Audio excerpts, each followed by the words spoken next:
Bonjour à tous.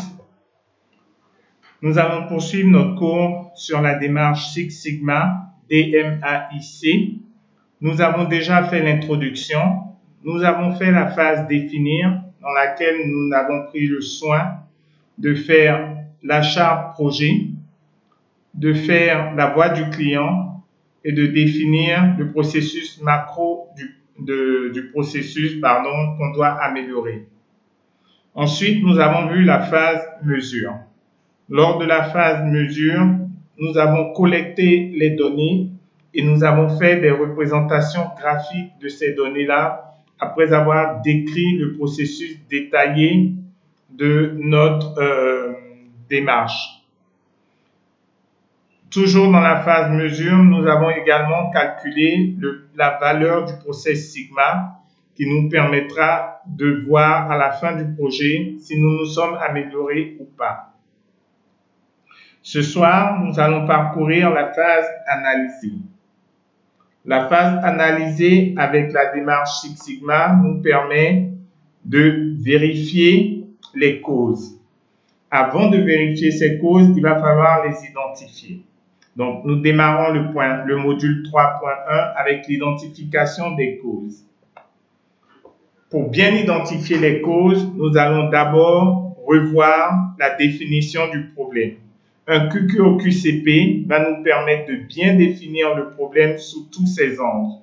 Cela va permettre à tout un chacun de savoir exactement où est-ce qu'on se tient sur ce problème-là. Qu'est-ce qu'il en est exactement? Une fois que le problème a été bien défini, nous allons, au travers d'un brainstorming, revoir les causes possibles du dysfonctionnement. Le but ici, c'est d'inciter les membres de l'équipe projet à de la créativité afin qu'ils énumèrent toutes les causes possibles de ce dysfonctionnement. Après avoir listé les causes possibles, nous allons faire un premier niveau d'analyse. Ce niveau d'analyse, on pourra utiliser des outils tels que le 5 pourquoi ou alors des outils comme le diagramme d'Ishikawa pour lister et catégoriser les dysfonctionnements, les causes possibles du problème.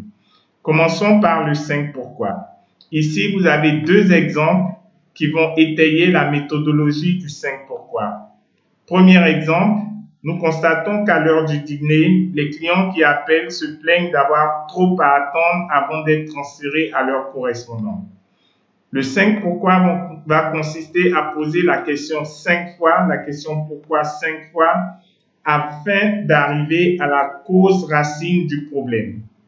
Deuxième exemple, sur le slide suivant, il s'agit ici de se poser la question pourquoi avons-nous une flaque d'huile sur le sol? Nous sommes dans un contexte où nous arrivons dans une usine et nous observons qu'il y a une flaque d'huile sur le sol. La solution immédiate serait de nettoyer cette flaque d'huile. En posant la question 5 fois de pourquoi nous avons les flaques d'huile, vous pourrez constater que le niveau de solution change au fur et à mesure, jusqu'à arriver à la cause racine qui serait donc que l'acheteur est évalué sur les économies à court terme. Et dans ce cas, la solution de la flaque d'huile sur le sol que nous avons constatée serait de changer la politique d'évaluation des acheteurs. Les 5 pourquoi nous permettent donc d'atteindre un niveau de cause racine du problème constaté. Une fois que nous avons listé les problèmes, nous allons chercher les relations à ces problèmes-là. Donc, identifier toujours dans l'identification des causes.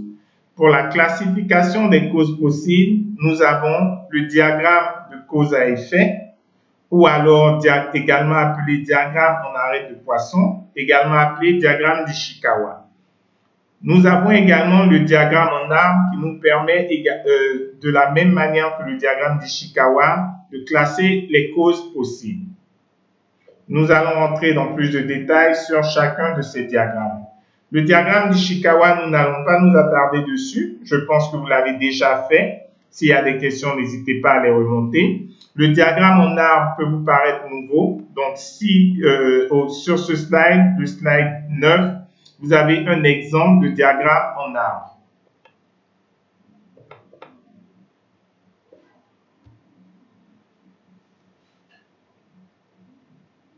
Une fois les causes possibles classées, nous allons vérifier les causes les plus probables. Donc, encore une fois, le brainstorming nous a permis de faire toute une liste de causes possibles. Suite à ce brainstorming, nous avons classé ces causes au travers d'un diagramme d'Ishikawa ou au travers d'un diagramme en arbre. La liste de ces causes-là peut être très longue, donc nous allons vérifier les causes, mais celles qui nous paraissent le plus possible. Pour vérifier les causes, nous aurons également des outils différents, notamment les diagrammes de dispersion. Les diagrammes de dispersion permettent de visualiser la relation entre deux variables. L'exemple ici nous donne les temps en heures de deux variables, les comptes existants versus les nouveaux comptes. Donc, par mois d'ancienneté de conseillers qui décrochent. Donc, vous voyez très clairement que les nouveaux comptes donc, ont des temps en heures plus élevés que les comptes existants. Cela va nous permettre de conclure que les mois d'ancienneté ont directement une corrélation avec donc, les temps en heures de décrochage. Un autre exemple en dessous, c'est le diagramme de dispersion. Le diagramme de dispersion va nous permettre de vérifier également deux critères, de vérifier la corrélation entre deux critères.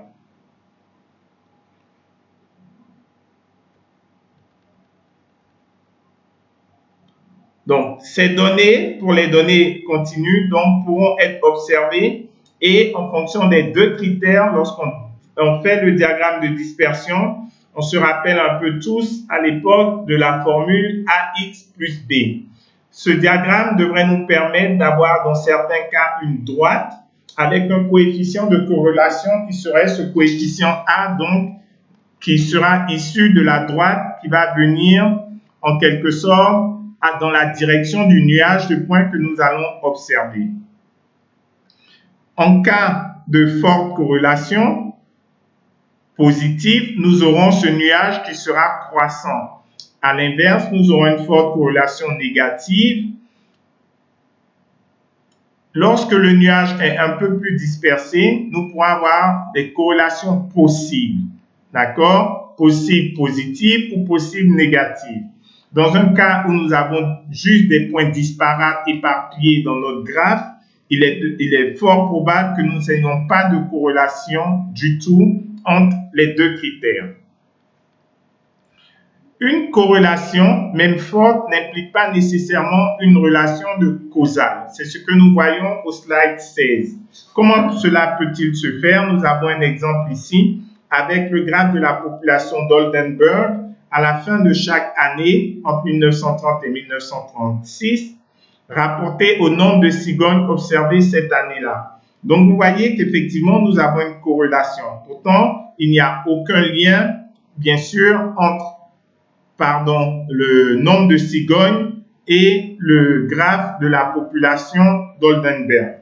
Donc, restons vigilants. Ce n'est pas parce que nous avons fait un graphe de corrélation qui obtient une corrélation forte qu'il y a nécessairement une corrélation entre les deux données. De même, nous pouvons avoir un graphe avec des données disparates, mais cela ne veut pas dire qu'il n'y a pas de corrélation. Ça peut vouloir dire juste que l'échelle qui a été choisie n'était pas la bonne échelle. Nous avons pris un échantillon et agrandi cet échantillon-là qui nous donne l'impression que nous n'avons pas de corrélation. Et si nous augmentons soit la durée, la période de collecte, ou si nous améliorons l'échelle qui a été choisie, nous pourrons observer que nous avons une corrélation entre les deux données. Voilà en quelque sorte pour la vérification des données.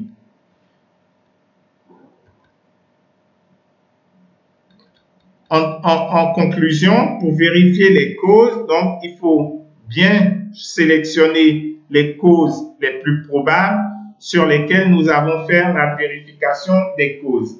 Pour lister les causes probables, nous allons faire un brainstorming. Nous allons ensuite les classer au travers d'un diagramme d'Ishikawa ou d'un diagramme en arbre. Nous pouvons aller plus loin dans cette analyse des causes avec un 5 pourquoi qui consiste à poser la question pourquoi au moins 5 fois. Juste pour rappel, sur les 5 pourquoi, dans certains cas, nous pourrions ne pas aller jusqu'à 5 pourquoi. Le 5 pourquoi est juste une méthodologie qui nous rappelle qu'il faut poser plusieurs fois la question pourquoi. Par moment, au bout de 3 questions pourquoi, nous arriverons donc à la cause racine. Donc 3, 4 ou 5. Mais l'expérience a prouvé que la plupart du temps, à partir de 5 pourquoi, nous atteignons la cause racine. Ces différentes méthodologies, une fois appliquées, vont nous permettre donc de lister les causes possibles. À partir de cette liste des causes possibles, nous allons nous attarder sur les causes les plus probables que nous allons vérifier avec un diagramme de dispersion, ou